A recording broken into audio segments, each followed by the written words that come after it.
With the recent changes to Musket, we are seeing an influx of new players coming to this weapon mastery. So today we are covering the tips and tricks all players of New World that intend on using this weapon should know in regards to using the Musket in PvE. But before we begin, load that finger and bang it on the subscribe and bell icon. It helps me out a lot and keeps me motivated, so I always appreciate the love, guys. Musket is one of the few weapons, in my opinion, that every skill is viable one way or another. A lot of these skills have like that little nugget that new players or people who haven't experimented around may not know. This is going to be a 3-part series covering all the avenues for the Musket, with each having its focus on either PvE, PvP, big team battle, and duels. So if you want to see them, just jump back when they are ready. Let's start with PvE. As you gathered from the title, obviously, you'll be selecting the powder burn, traps, and sticky bomb as your skills. So now that we know which skills we're going to be going with, let's kind of break down these skills a little bit further and explain why and some little tricks and little caveats with these. The traps, not only with the double trap being able to place down 2 traps, causing or rendering your opponent immobilized for 3 seconds. With the perk of Scent of Blood, you can also regen 50% of weapon damage done as health to target or to trapped targets. With the addition of lethal combo, you are also increasing musket damage by 20% against targets affected by the trapper tree, allowing you to do some, increasing your damage greatly, also control the flow of battle, and regen some of that health that you might have lost. As a caveat, however, the traps do not work against large creatures such as bears, ogres, and bosses, so keep that in mind when placing traps. When you're, fighting a larger creature, don't even waste your time because you are basically going to be doing nothing with that. I recommend sticking it to like the smaller mobs that they may be spawning to kind of dictate and control the flow of battle. The sticky bomb I have been using pretty much since the start of the release of New World, and I was pretty happy to see in the recent patch that it got a buff, raising the damage from 175% to 235% of weapon damage. For a little bit more clarity, I'm doing about 3k to 4k damage with the grenade, and it's sticking to all targets. This is AoE damage, so a lot of people are getting hit by this. Detonation will occur about 3 seconds after impact, granting you 40 stamina and slowing the target by 15% for 5 seconds. Being Musket's only AoE, I run the skill basically non-stop, sometimes swapping it for shooter stance depending on the situation, but this bomb comes in clutch, especially when you're including it with like mending sticky bombs perk and gaining you some health back.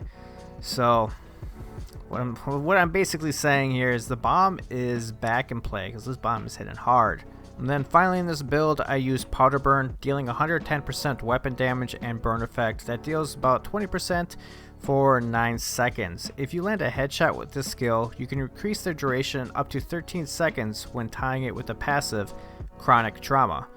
Also, key note is if you apply burn to a target, all your shots do an additional 12% while target is on fire. I find powder burn to be really useful against enemies that can heal, especially if you are in a war. I know this is PvE focused, but the war and any PvP situations, being able to do tick damage helps a lot, because if you just hit them for a big hit, they can usually just heal it right back.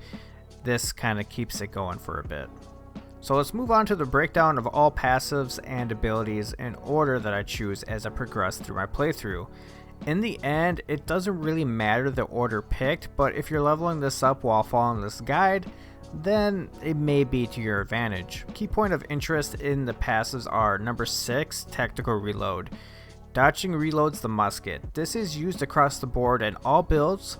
You are also able to be crouching and roll while maintaining view on your target for an instant shot. Tactical Reload is used great in conjunction with the 300 attribute bonus with dexterity, ensuring your next dodge not only do you get an instant reload, it's also a guaranteed crit hit. So you've probably been seeing some PvP videos and so on and so forth. This is how people are getting such heavy shots, is because of this little attribute plus the crit shot. So some other tips in regards to the musket are reloading is automatic when you have your other weapon drawn for at least 3 seconds. meaning if you switch your weapon after shooting, might as well wait 3 seconds before swapping back, giving you a nice loaded gun ready for a fight. This I'm not too sure about, but if you activate, for instance, power shot, crouch, and shoot, well, it doesn't use up your ability. The gun stays loaded with the special shot.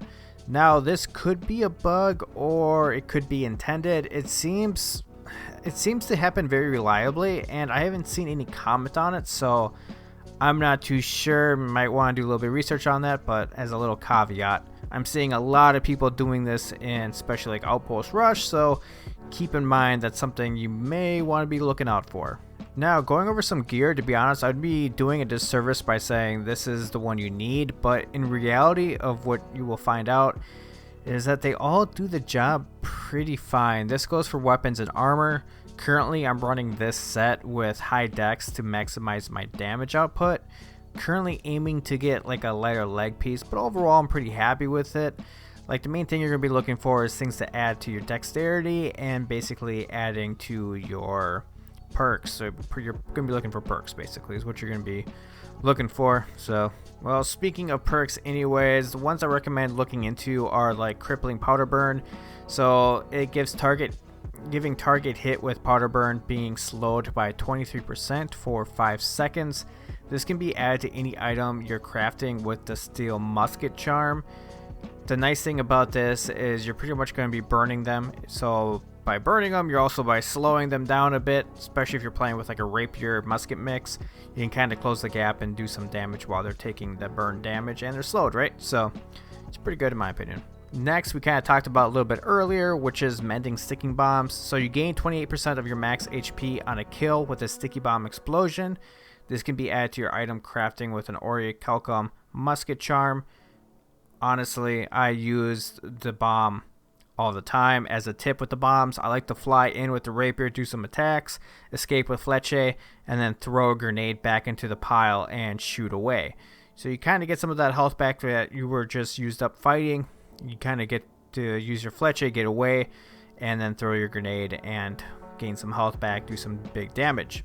And then finally, I would suggest looking into like Keenly Empowered perk, giving you about 15% empower for 5 seconds on a crit. Since we can guarantee a crit hit, might as well take that buff too. These are usually randomly crafted or dropped onto items. I couldn't find any information on how to guarantee this perk, so if you do know, leave a comment down below. I mean, everybody would love to know, but this is a good one to have just because you can guarantee the crit with dodge, and 15% empower for 5 seconds is pretty decent, so I recommend that. If you are really looking to empower yourself a bit before a fight, you can craft some food buffs to raise your dexterity and your intelligence. If you are looking to like kind of give yourself a little bit more as a, what's the word I'm looking for some clarity on my attributes, I run about 300 for dexterity, 150 into intelligence, and that is it. I don't try to run anything else into anything else, and I do run light to have that 20% also damage buff as well. The downside is you have to play with a party. This is for PvE, so you have to play with some people, because if you are by yourself, you do run the risk of being a little bit of a glass cannon. But this is where the grenades and the bombs are going to be very helpful, or the traps, because you can lay the traps down to slow the opponent down. You throw a grenade, you shoot a couple times, gain some health back, switch to like, let's say, rapier or whatever, do some damage, escape, and then kind of repeat the cycle. But you are a glass cannon, so be careful, guys. You guys can die pretty quickly. I recommend playing with a group of people and just being a good DPS. But hopefully you guys enjoyed this video. If you guys did, make sure to hit that like, subscribe, and comment down below of what you look forward to seeing next. The next video we will be doing is the PvP, probably talking about Big War Battle, and Outpost Rush, those kind of scenarios, and my build for that. For disclosure, I pretty much run rapier across the board with this. I have played around with the spear a little bit, but I think rapier is the best option for the musket. But anyways, guys, until next time, it was Feb.